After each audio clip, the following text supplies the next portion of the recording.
গুরুদেব তাকে লাথি দিয়ে ফেলে দিলেন, দূর হয়ে যা, তুমি গুরুবাক্য লঙ্ঘন করলে। মা, যারা ভগবানকে একনিষ্ঠভাবে ভালোবাসে, ভগবান তাকে আঘাতের পর আঘাত করে। নিজেকে পরীক্ষা করে দেখবেন, এক সপ্তাহ মিথ্যা বলবেন না, সত্যি কথা বলবেন, সৎ পথে চলবেন। মানুষের উপকার করতে না পারলে কারো ক্ষতি করবেন না। নিশ্চিত তোমার কপালে দুঃখ সেই দিন থেকে নেমে আসবে, কারণ ভগবান তাকে দুঃখে দুঃখে কাঁদাবে। কাঁদাতে কাঁদাতে যেদিন কাদার এই ঘোড়াটা পূর্ণ হবে, সেই দিন ভগবান একান্ত আপন হয়ে যাবে। জন্ম জন্মান্তরে আর পৃথিবীতে আসবে না।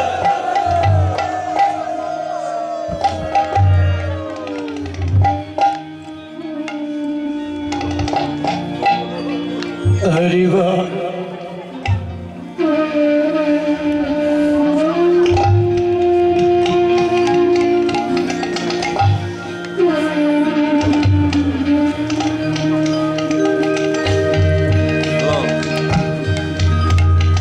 লোকনাথ গোস্বামী গুরুদেব বলছেন, নরোত্তম, আমি না বলেছিলাম ব্রহ্মচর্য পালন করতে, বিবাহ করেছ কেন? নরোত্তম কাঁদছে আর বলছে, গুরুদেব সত্যি বলছি, আমি বিবাহ করি নাই। আবারও মিথ্যা বলতে লজ্জা হয় না? এই তো একটু আগে ৬টি বালক দেখলাম, তারা নিজেই বলেছে যে নরোত্তম আমাদের পিতা। বলছে, গুরুদেব তারা কোথায়? বলে এইদিকে মন্দিরের দিকে চলে গেল। ও বাবা, ওই ৬ গোস্বামী মন্দিরে প্রবেশ করে আর নাই। ঠিক আছে, আমি তোর গৃহে এক মুহূর্ত থাকবো না, চলে যাও। নরোত্তম চরণ জড়িয়ে ধরে বলছে, গুরুদেব এতদিন পর যখন এসেছ, একটি রজনী কাটিয়ে যাবে।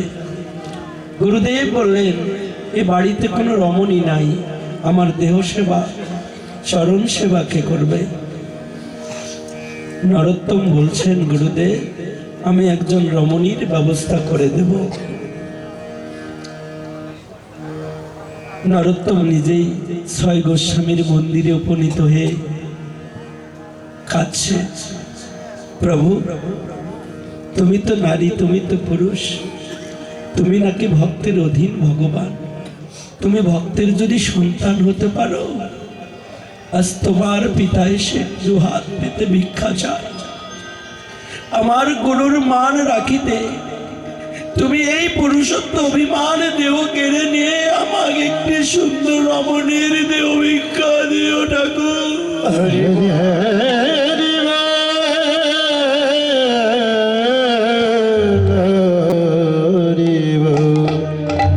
তুমি তো নারী, তুমি তো পুরুষ, ভানুর কুমারী শ্রীনন্দের নন্দন, তুমি তো সেই একজন, তুমি তো ভজন, তুমি তো সাধন। তাই যদি হয়ে থাকো, যদি এই পুরুষ দেহ নারী দেহ করে না দাও, যদি গুরুর মান আমি রাখতে না পারি, তবে এই মন্দিরে আমি নিজেই তোমার আসনে পদাঘাত করে প্রাণ বিসর্জন করব। একবার, দুইবার, 3 বার যখন মস্তকে আঘাত করলেন, 3 বারের বার দর্শন করলেন কি সুন্দর একটি অপরূপ মূর্তি নারী, অপরূপ নারী দেহ লাভ করল। সেই নারী হয়ে যখন গুরুর মন্দিরে প্রবেশ করলেন, মন্দিরটা আলোয় আলোকিত হয়ে গেল। সে আলো দেখে লোকনাথ গোস্বামী ভয়ে ভীত হলেন। কে রমণী? তুমি এই মন্দির থেকে চলে যাও, তুমি আমার ঘর থেকে চলে যাও, তোমার কোনো প্রয়োজন নেই। বলছে, না গুরুদেব, তুমি তো একজন নারী চেয়েছিলে। বলেছে, না, চলে যাও, চলে যাও। যতই যাও বলেছে, ততই যুগল চরণ জড়িয়ে ধরছে। গুরুদেব চিৎকার করে নরোত্তমকে ডাকছে, নরোত্তম, এই রমণীকে ঘর থেকে বাহির করে নিয়ে যা। যেই রমণী সেই নরোত্তম, নরোত্তমের কণ্ঠ দিয়ে বলেছে, গুরুদেব আমি তো তোমার চরণের পাশেই রয়েছি। যেই রমণী সেই নরোত্তম আমি, গুরুদেব। কে?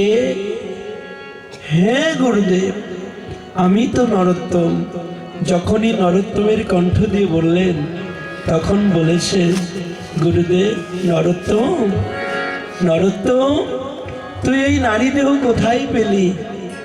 বলেছে, তুমি না শিক্ষা দিয়েছ ভক্তির অধীন ভগবান, ভগবানের কাছে ভিক্ষা চেয়ে নিয়েছি গুরুর মান রাখবো বলে। যেমনি মাত্র দেখলে নাকি সঙ্গে সঙ্গে শ্রী গুরুদেব লোকনাথ গোস্বামীর দুটি নয়ন হইতে অঝরে জরা জল ঝরে যাচ্ছে। কেঁদে কেঁদে বলছে, নরোত্তম তুই আমাকে গুরু দক্ষিণা দিবি না? বলেছে, কি আছে বলো প্রভু, যদি থাকে দিয়ে দেব বলো। বলেছে, নরোত্তম রে, আমি আজ থেকে তোমার গুরু ছিলাম, কিন্তু এই মুহূর্ত থেকে তুই আমার গুরু হবি, আর আমি তোর শিষ্য হয়ে এহকাল জনমের মতো আমি তোর এই যুগল চরণে আমি আশ্রয় দিলাম।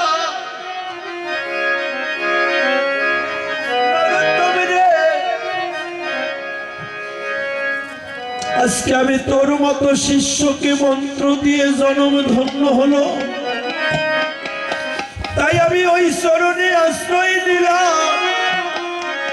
বলো বলো আজ হইতে আমায় চরণ ছাড়া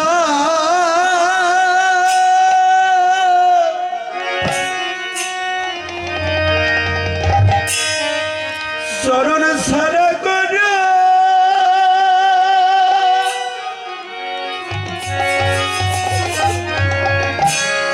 আমায় করো না গো।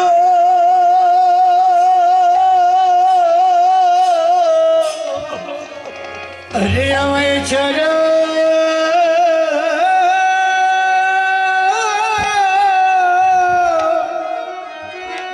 হরি বল। চরণ ছাড়া, ওরে চরণ ছাড়া করে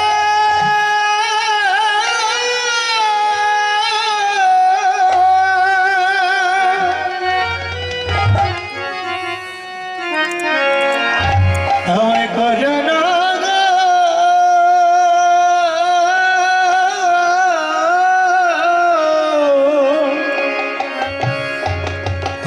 আমি ওই চরণে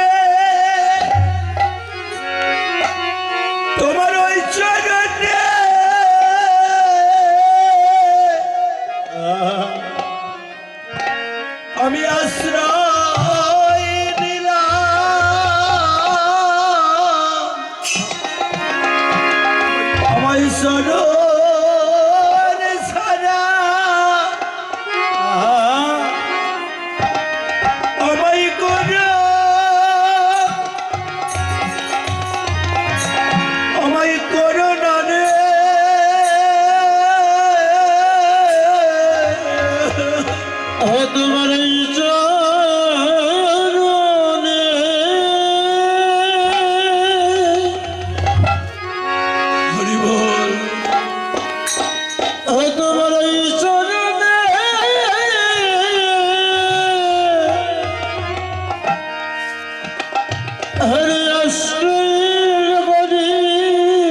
হরে করুণা রে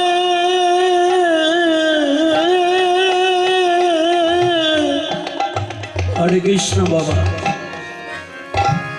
সেদিন শিষ্য গুরুর মাঝে ভগবানকে পেল, গুরু শিষ্যের মাঝে ভগবান পেল। তাই ভগবানকে দেখতে, ভগবানকে পেতে অদূরে যাওয়া লাগে না। তোমরা যে যেখানে আছো সেখানেই আজকে ভগবানকে তোমরা না দেখতে পাচ্ছ, কিন্তু ভগবান নিজেই তোমার ঘরে থেকে তোমাকে পাহারা দিয়েছে। হরি বল। ভগবান যদি আমাদের ঘরে না থাকতো, এক মুহূর্তের জন্য কেউ আমরা পৃথিবীতে থাকতে পারতাম না। তাই মা, ভক্তের অধীন ভগবান, ভক্ত ভগবানের পাহারাদার নয়, কিন্তু ভগবান ভক্তের পাহারাদার। হরিবল হরিবল।